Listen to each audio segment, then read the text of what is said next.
आशा भोसले अगरचे हमारे दरमियान नहीं रहीं, मगर इनकी आवाज, इनकी शोखी और इनके सुरों का जादू हमेशा जिंदा रहेगा।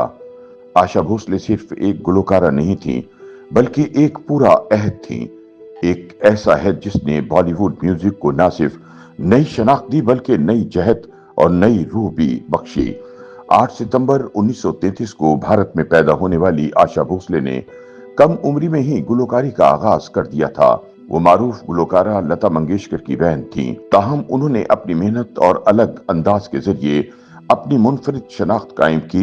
हकीकत यह है कि मौसीकी से आशा का ताल्लुक उनके पैदा होते ही कायम हो गया था। उनके वालिद दीनानाथ मंगेशकर क्लासिकी मौसीकी के स्कॉलर और मराठी थिएटर की मुअज़्ज़िज़ शख्सियत थे। उनके 5 बच्चों लता, मीना, आशा, उषा और बेटे हरिंद्रनाथ ने बचपन से ही अपने घर में मौसीकी को गूंजते सुना। अपने बचपन के दिनों में लता और छोटी बहन आशा कभी एक दूसरे से अलग ना होती। आशा अपनी बड़ी बहन के पीछे साए की तरह चलती रहती, लेकिन आशा जब सिर्फ 9 साल की थी तो वालिद का साया उनके सर से हट गया। अपने वालिद की वफात की वजह से मंगेशकर खानदान शदीद माली बहरान का शिकार हो गया। रोजगार की तलाश में खानदान 1945 में बंबई चला गया। यहाँ 14 साल लता ने पूरे खानदान की जिम्मेदारी अपने कांधों पर ले ली और फिल्मी दुनिया के मुश्किल रास्तों पर अपनी जद्दोजहद शुरू की। जल्द ही आशा भी उनकी जद्दोजहद में शामिल हो गईं। ताहम आशा भोसले का सफर एक आम फनकार का सफर नहीं था, बल्कि एक मुसलसल जद्दोजहद की दास्तान था। वो एक ऐसे घराने में पैदा हुई जहां मौसीकी सांसों में बसी हुई थी, मगर इसी घराने में उनके सामने बड़ी बहन लता मंगेशकर की सूरत में एक बड़ा नाम भी मौजूद था। लता मंगेशकर उस वक्त भारतीय फिल्मी मौसीकी की दुनिया पर राज कर रही थी और ऐसे में अपनी पहचान बनाना किसी भी फनकार के लिए एक मुश्किल तरीन इम्तिहान था। आशा को अक्सर दूसरे दर्जे पर रखा जाता।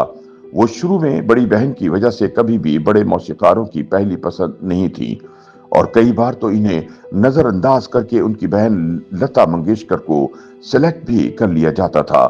लेकिन यही महरूमी उनके अंदर एक आग बनकर जलती रही, एक ऐसी आग जिसने इन्हें आगे बढ़ने पर मजबूर किया। बचपन में वालिद की वफात ने खानदान को माली मुश्किलात में धकेल दिया।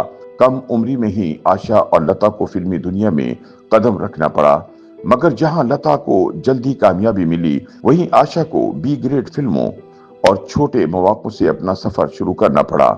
सिर्फ 16 वर्ष की उम्र में शादी का फैसला, घर से अलहदगी और एक गैर मुस्तहकम अज़दवाजी जिंदगी, इन सब अवामिल ने इनकी जिंदगी को मजीद मुश्किल बना दिया। मगर इन तमाम मुश्किलात के बावजूद आशा ने हार नहीं मानी। वो गाती रहीं, सीखती रहीं और आगे बढ़ती रहीं। आशा भोसले की जिंदगी का असल मोड़ उस वक्त आया जब उनकी मुलाकात मौसीकार ओपी नैयर से हुई। ओपी नैयर ने न सिर्फ उनकी सलाहियत को पहचाना, बल्कि इसे निखारने का बीड़ा भी उठाया। फिल्म नया दौर ने आशा को वो मकाम दिया जिसकी वो बरसों से मुंतजिर थी। पहली बार किसी बड़ी फिल्म की हीरोइन के तमाम गाने उनकी आवाज में रिकॉर्ड हुए। मोहम्मद रफी के साथ इनकी जोड़ी ने धूम मचा दी और वो फिल्मी मौसीकी के मंजरनामे पर नुमाया हो गईं। यही वो लम्हा था जब आशा भोसले दूसरी आवाज से मरकजी आवाज बन गई। नाक़दीन के मुताबिक ओपी नैयर और एस डी बर्मन का दौर आशा के लिए एक सुनहरी दौर था, मगर इस जाहिरी चमक के पसे पर्दा इनकी जाती जिंदगी एक गहरे इस्तराब और बेचैनी से गुजर रही थी। 1960 में आशा की शादी खत्म हुई। इस हंगामे के दरमियान मौसीकार ओपी नैयर के साथ इनकी बढ़ती हुई कुर्बत ने फिल्मी हलकों में हलचल मचा दी। चूंकि लता और नैयर ने रास्ते जुदा कर लिए थे, इसलिए आशा भोसले की नैयर से कुर्बत ने दोनों बहनों के दरमियान तलखी को मजीद गहरा कर दिया।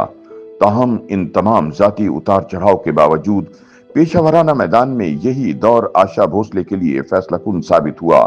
ओपी नैयर के साथ इस दौर में आशा भोसले ने 60 फिल्मों में 324 गाने गाए, यानी औसतन फी फिल्म 5 से जायद गाने। इसके बाद आशा भोसले का उरूज शुरू हुआ।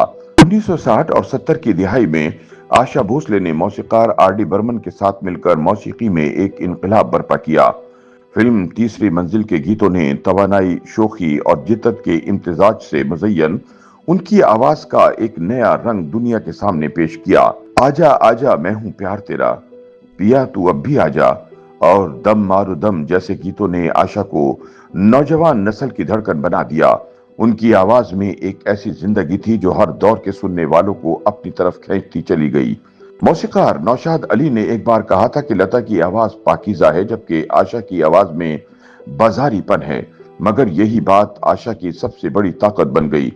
आशा भोसले ने इस बाजारीपन को एक फन में बदल दिया और अपनी एक ऐसी पहचान बनाई जिसने इन्हें हर तर्ज के गीत गाने के काबिल बना दिया। जिसके बाद कैबरे, गजल, पॉप, क्लासिकल, गर्ज ये कि कोई भी सिर्फ इनके लिए मुश्किल ना रही। आशा भोसले ने अपने करियर में 12,000 से ज्यादा गाने मुख्तलिफ जबानों में गाए, जिनमें हिंदी, उर्दू, मराठी, बंगाली, पंजाबी और दीगर जबानें शामिल हैं। उनका शुमार दुनिया की सबसे ज्यादा गाने रिकॉर्ड करवाने वाली गुलकाराओं में किया जाता है। आशा ने क्लासिकी, गजल, कव्वाली, पॉप और फिल्मी मौसीकी समेत हर सिंफ में अपनी सलाहियतों का लोहा मनवाया और बड़े बड़े मौसीकारों के साथ काम किया।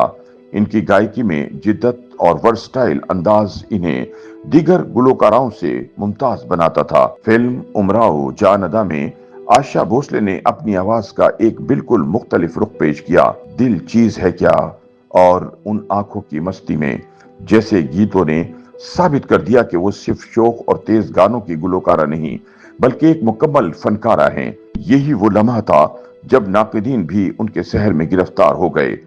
वक्त गुजरता रहा, मौसीकी बदलती रही, नए गुलकार आते रहे, मगर आशा भोसले की आवाज हमेशा ताजा रही। उन्होंने हर दौर को अपनाया, हर तब्दीली को कबूल किया, हर नस्ल के साथ जुड़ती चली गईं। आशा भोसले के मद्दाहों के मुताबिक उनकी जिंदगी हमें ये सबक सिखाती है कि अजमत सिर्फ हुनर से नहीं बल्कि सब्र, मेहनत और मुस्तकिल मिजाजी से हासिल होती है। आज आशा भोसले हमारे दरमियान नहीं रही, मगर इनकी आवाज कभी खामोश नहीं होगी।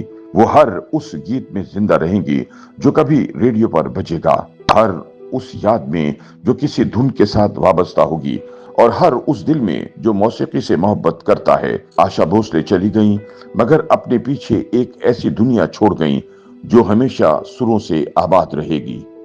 YouTube पर गूगली न्यूज देखने के लिए youtube.com की सर्च बार में गूगली न्यूज टीवी टाइप करें। गूगली न्यूज के पेज पर सुर्ख रंग के सब्सक्रिप्शन वाले बटन पर क्लिक करना ना भूलिए। YouTube पेज पर अपलोड होने वाली वीडियोस से बाखबर रहने के लिए बेल आइकन पर क्लिक कीजिए। आपको हर नई वीडियो के बारे में नोटिफिकेशन मौसूल हो जाएगा।